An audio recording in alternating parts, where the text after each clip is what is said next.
que se convierte en un análisis profundo de la realidad, no solo nacional, sino también internacional, de la geopolítica,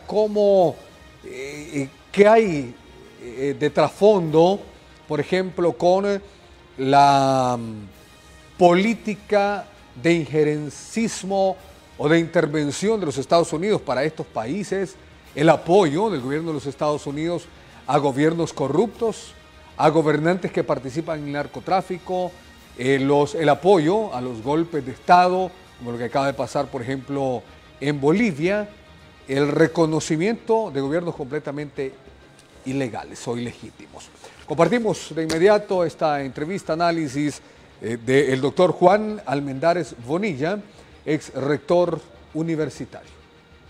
Se propuso que Honduras podría hacer una comunicación a través de el espacio salvadoreño en el Pacífico. ¿Qué quiere decir todo esto? Que por nosotros, porque aquí solo se habla de droga, no, se habla precisamente que por este espacio pueden pasar armas, y estamos hablando de armas nucleares. Por eso en el gobierno golpista de Micheletti se aprobó una ley para manejo de sustancias y armas nucleares en Honduras. Quiere decir que Honduras podría ser potencialmente un territorio de bases nucleares en el continente. Eso casi nunca se habla. Pero por otra parte, se inventó la cuestión de las drogas. Digo que se inventó porque la iniciativa no es de nuestros países. El Irán contra Gates fue un acto de corrupción del gobierno de Estados Unidos para comercializar la droga y intercambiarla con armas. Eso es harto conocido por el mismo Congreso de Estados Unidos. Entonces, a partir de ahí se inicia toda la discusión sobre las drogas y se pone como pretexto las drogas para justificar la presencia militar de Estados Unidos en América Latina y para justificar también los gastos en armas. La política de Estados Unidos ha sido criminal, ha privilegiado y ha obligado a este país a comprar más armas. Por eso cuando los jóvenes en la calle dicen menos armas, más educación, es correcto esa consigna. Y entonces, ¿qué es lo que ha pasado? Que hemos tenido en realidad disminución en los presupuestos de salud, educación y otras prioridades, vivienda.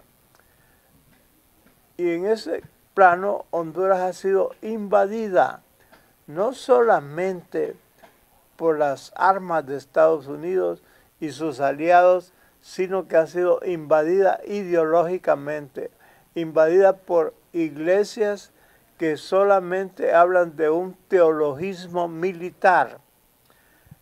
Hemos visto últimamente la posición de la conferencia episcopal que dirige Monseñor Garachana, que felicitamos porque tiene una posición crítica a todas las barbaridades que han ocurrido. Ahora, debemos preguntarnos, y hay que ser claros, porque solo se acusa a los hondureños y a los latinoamericanos de narcotraficantes, pero nunca tenemos ninguna acusación del gobierno norteamericano a los narcotraficantes. Tienen que haber en Estados Unidos, tiene que haber corrupción en ese país con una alta seguridad, pero que ahí pasan la droga abiertamente. Por otra parte, el proceso de golpes de Estado se fue produciendo rápidamente. Una cosa vergonzosa fue desde luego lo que ocurrió en Paraguay, luego la situación de Lula en Brasil, que lograron influir en los militares de Brasil para distorsionar el proceso de elecciones y instaurar otro régimen represivo en Brasil. Por otra parte, todos recordamos que la situación que se produjo en Honduras, siempre se ha hablado de los narcos, de las drogas, y ahora que se ha juzgado a este país en la Corte Suprema de Nueva York, pareciera que el gobierno de Estados Unidos fuera transparente, fuera legítimo,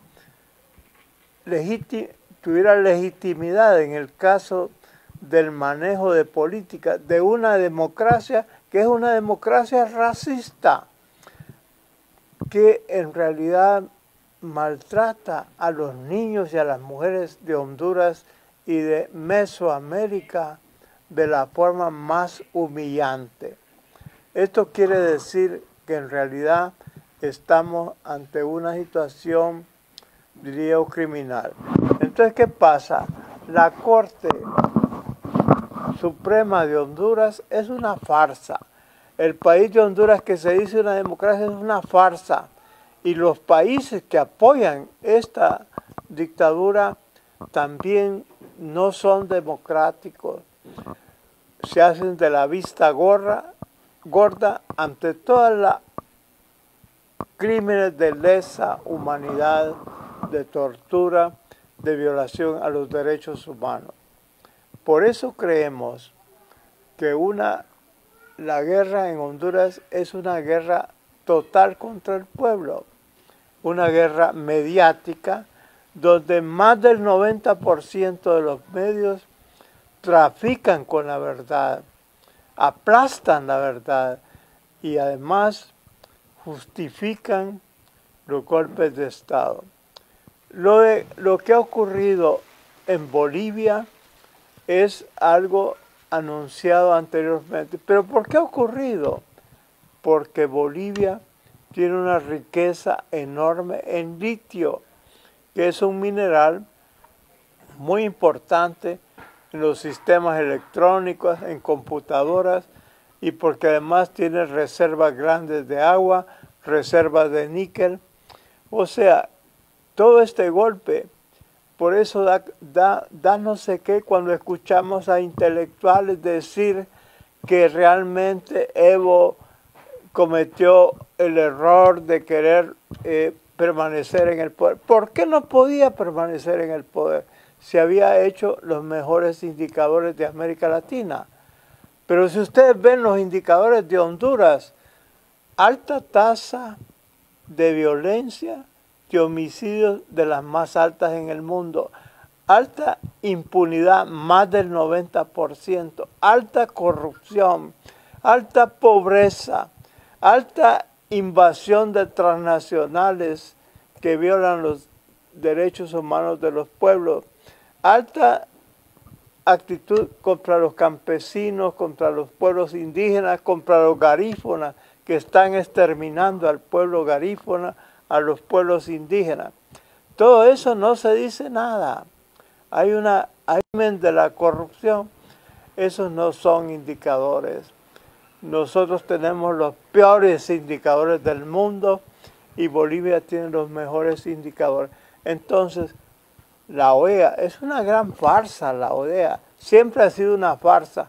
Y por eso las organizaciones de derechos humanos que dependen de la OEA y que solo han servido para denunciar el bloqueo, denunciar no el bloqueo, sino para acusar a Cuba, para acusar a los países de América Latina. Nosotros como defensores de los derechos humanos no debemos guardar silencio.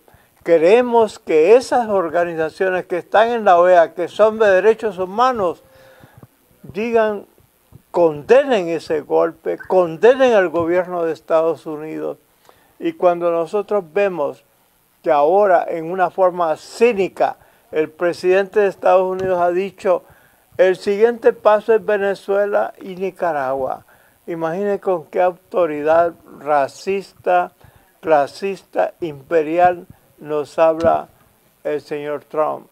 Yo creo que como hondureños, como latinoamericanos, la tarea es la unidad de los hondureños y la unidad de América Latina. No podemos nosotros guardar silencio Y yo creo que tenemos que perder el miedo. El pueblo, ¿por qué no sale a las calles el pueblo? Y aquí quiero decir algo, aunque se me enojen los amigos. Estamos esperando que muchas cosas se hagan desde el poder económico de la empresa privada. La empresa privada nunca va a ir a un paro nacional. Y no se trata de eso, se trata de convocar al pueblo. Dejemos de dirigir las cosas a nivel de cúpulas. Relacionemos esas cúpulas con la base, movamos al pueblo. Y yo creo que algo muy importante, se nos vienen periodos más difíciles. El problema de Honduras es a plazo inmediato, a plazo corto, pero a largo plazo. Y el plazo que tenemos es la neocolonización de nuestro país, que debemos de hacer frente. Yo creo que tenemos que prepararnos, tenemos que hablar con la realidad. Y quiero decir, tenemos gente que quiere estar en este país. La gente de Reitoca, la gente de Guapinol, la gente de bienes comunes, de la plataforma agraria, todos quieren estar en este país. Despertemos, tomemos la bandera de la huelga del 54. Y yo creo que la primera tarea del hondureño es defender a Honduras. Bien, vamos a continuar con más informaciones. Escuchamos atentamente la participación, la opinión del doctor Juan Almendares Bonilla. Profundo análisis, siendo alguna, del doctor, ex rector